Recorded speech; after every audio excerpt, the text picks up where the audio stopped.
Hey, I'm Grant with Grant's Game Rex. This is the time of year when a lot of people are going to be coming out with their top 10 games of the year, the best games of 2023, and I will be doing that myself. I actually like to do a lot of category videos sort of during this time of year. I'll do my top 10 party games, my top 10 cooperative games, my top 10 family games, and then all sort of culminating in those top 10 overall best games of the year. But I always like to kick off my top 10 season with a video on the top 10 new to me games of the year. These are games that came out at least 2 years ago, but I played them for the first time this year, and I just want to acknowledge the best of those games. I partly do this video as a reminder to myself that it's okay to play things from a while ago. You know, we get so wrapped up in all of the new games coming out, the new hotness, you know, the cult of the new, that I want to make sure that I still am just enjoying playing older games as well. I want to, you know, there's so many games that are coming out all of the time. You miss things along the way, and so it's okay to go back and play some of those, you know? Yes, I want to play games that came out in 2023, but I also want to play older games. I just want to play good games. I want to play good games. So these were my top 10 new to me games in 2023, games that came out 2021 or earlier.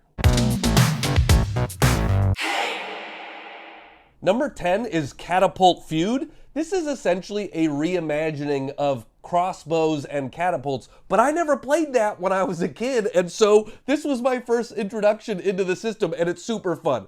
If the only measure of a game is just how much fun it is, then this is a great game, because I have a great time every time I'm playing it. It's a two-player only game where you are sort of setting up a castle opposite each other and then launching boulders and cannonballs and things like that, trying to knock their castle down, trying to knock people off the walls, and that's it. There's not a lot to it, but man, it is silly fun, and it always gets me laughing, and I have a great time every time I'm playing it. There's also a ton of expansions where you can add other crazy ways to, you know, launch stuff at your opponent. That adds a lot of sort of different fun toy factor stuff to the game. So, you know, it's one that works for silly adults or kids alike.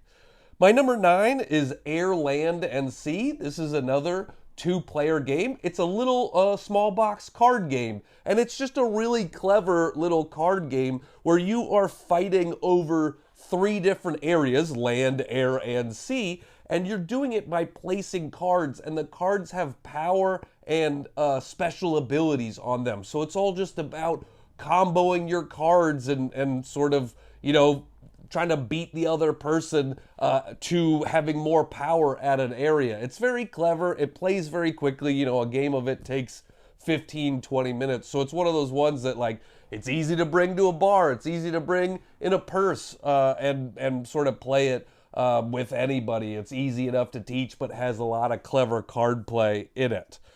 My number 8 is Skulls of Sedlick. This is my favorite Button Shy game. I've played other Button Shy games before this year and liked them, but I played this one for the first time this past year and really loved it. It's definitely my favorite of this sort of little wallet 18 card games.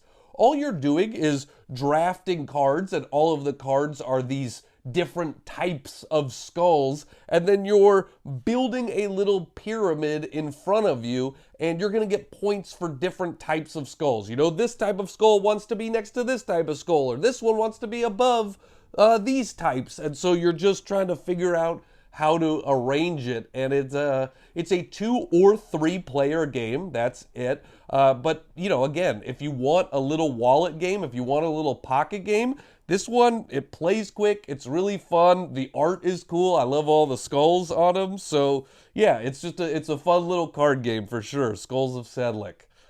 Number 7 is Crosstalk. This is a party game that wasn't on my radar at all. I don't think I'd ever even really heard of this game before this year, but someone taught it to me at a gaming retreat, and we played it with a big group of people, and it was a great time, and I've played it multiple times since then. I actually think this one, once we played it, I came back home and realized it had been sitting on my shelf of shame for a long time. I actually had this game, and it totally had just slipped my mind. I don't know why I totally forgot that I had it, but I've come back and played my copy multiple times. It is a party game where you are trying to get your teammates to guess a specific word, but the sort of wrinkle of the game, the trick, the unique aspect of it, is that you are giving clues to the opponent's team, not to your own team. So both teams are trying to get to this word first, and you give your teammates a hidden word clue to start each round. And then when you're trying to give a clue to the opponents, you're trying to think, okay, how can I throw the opponents off with this clue that I give, but also have it mean something to my teammates who know a secret word that I already gave them, a secret clue. And, so if it's basketball or something like that, maybe instead of saying Michael Jordan, I'm saying like rebound. Like maybe that's going to get them to think of dating, but they're going to think more along the lines of basketball or something like that. So you're just trying to come up with clever clues, but it has that interesting wrinkle of like, how can I say something that messes with them but helps my teammates? And I just thought it was really fun as like a big group sort of clever party game. Number 6 is the game It's Kind of a Fun Story. This is the best of any storytelling game I've played out there. There's a decent amount of those storytelling games where you flip up a card and it sort of gives you a prompt and everybody tells a story. But I like this one more than any of those other ones I've played for a few different reasons. One, there's a lot of different types of prompts in the deck, Sometimes it's just, hey, who has the best story for this thing? But sometimes it's also like, who would be the best at this? And everybody's voting on that sort of stuff. It also, they really do a good job of creating a safe space with the story. If somebody's uncomfortable, they can play a card that says like, hey, I'd rather not. I'd rather move on. I don't really want to answer this question in front of this group. And that's an easy thing for everybody to just go, all right, pick another card. And so they did a good job of creating a safe space. I've actually gotten stories from playing this game that I use in my stand-up act. Stories where I'm like, I've never really told this story before, but like, this is a fun thing that happened to me one time. And then everybody laughs a bunch and is like, you gotta try that on stage. And then I did, and it worked. And so this game is doing my job for me. It's helping me come up with new bits for my stand-up act. But yeah, I played this with my family during the holidays last year. Like we played it right after New Year and stuff. So this was one of my first games of the year. But man, my family had just a great time, and I got to learn things about my siblings that I didn't know before. I got to hear a hilarious story of somebody's first kiss and things like that. So it's a really fun storytelling, get to know you type of game.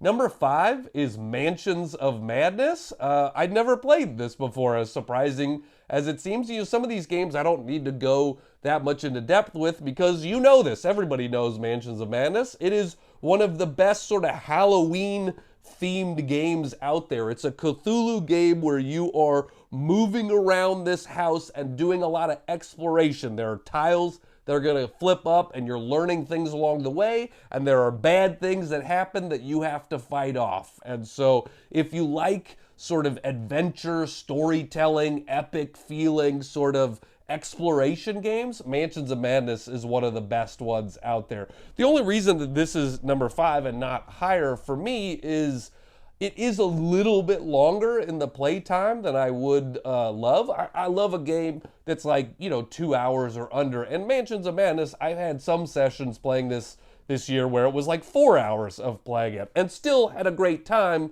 just, a little longer than I prefer. But, it's one that I think I'll probably play every, spooky season from here on out. It's just one that fits really well for that sort of Halloween season.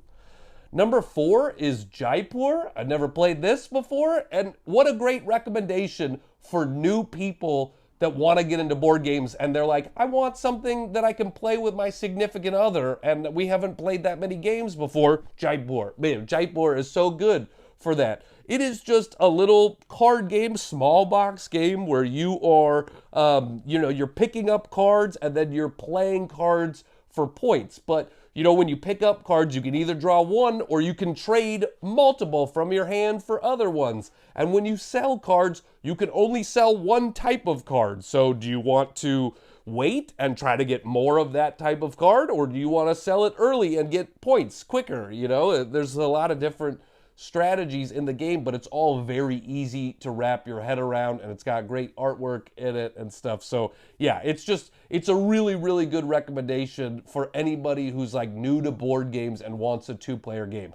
Honestly, the only game that I could think of that's like better than that, better than Jaipur for that type of game is the number 3 on my list, which is Patchwork. If you want a two-player game to play with your significant other and you haven't played a lot of board games before, Jaipur and Patchwork. Those are two ones you should for sure check out. Patchwork is one of the sort of classic polyomino tile leg games. You are drafting these polyomino tiles around a circle and putting them in your own personal board to create a quilt. And it's, very pretty and sort of has that, cozy theme to it, but it's just really fun how the drafting works, how you can afford certain tiles and not afford other tiles. There's also a bunch of different versions of Patchwork. There's a Christmas version and a Halloween version. They all play the same, but if you really like artwork from a specific season, then check it out. Again, yeah, it's just such a great recommendation for anybody looking for a two-player game that's new to board games. Number 2 on my list is Dice Forge. This had been also sitting on my shelf of shame for years. I probably owned this for 3-4 years before I finally got around to playing it. I don't know why. There's just too many games sometimes, and you buy things with every intention to play them, and then sometimes don't play them. And so that's why I make this video, because it's worth going back and playing some of those. Dice Forge is just one of the most fun dice rolling games. You are putting faces on your dice. It's customizable dice in the game. And so you're going to a marketplace and buying a bunch of different faces that are going to get you sort of special abilities for your dice. But the most fun part about it is you're just always rolling dice in this game. You're just constantly rolling dice. It's every time somebody else rolls their dice, you get to roll dice too. And so you're just getting all these resources and you're just constantly buying, just constantly upgrading your stuff, constantly getting stuff. It's really satisfying because you're like, yeah, it's always happening. I'm always getting stuff. This is one of those ones that it's a little fiddly sometimes putting the faces on the dice or popping them off. But again, if the measure of a game is just how fun it is, Dice Forge, that's the best word for it. It's just fun. I always have fun playing it. So yeah, if you like dice rolling, definitely worth checking out.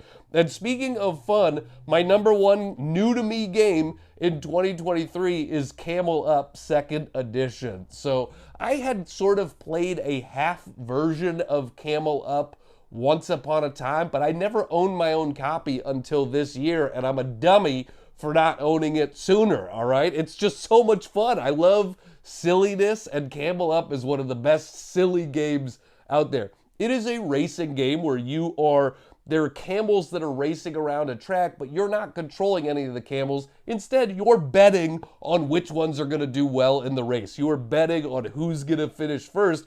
But camels can sort of stack up on top of each other and move in different directions. And, no matter how good you think you're going to be, always wacky stuff happens in the game that you didn't predict. And, it's one of those games that leads to, like, big, fun, emotional moments. My dad joined me at the Level Up retreat in Connecticut over the summer, and we played a game of Camel Up with some other friends, and it was one of my favorite moments, like, in gaming the whole year long, because my dad and I had both bet on this purple camel, and everybody else hadn't, and purple was kind of in the end, and so there was literally one scenario that could make it pay out. We needed to drop the purple dice out of the pyramid, and we had to have it hit a 3, and then it was going to hit a boost that we had already put there. And so that was literally like, it could only be this one dice, and it could only be this one number,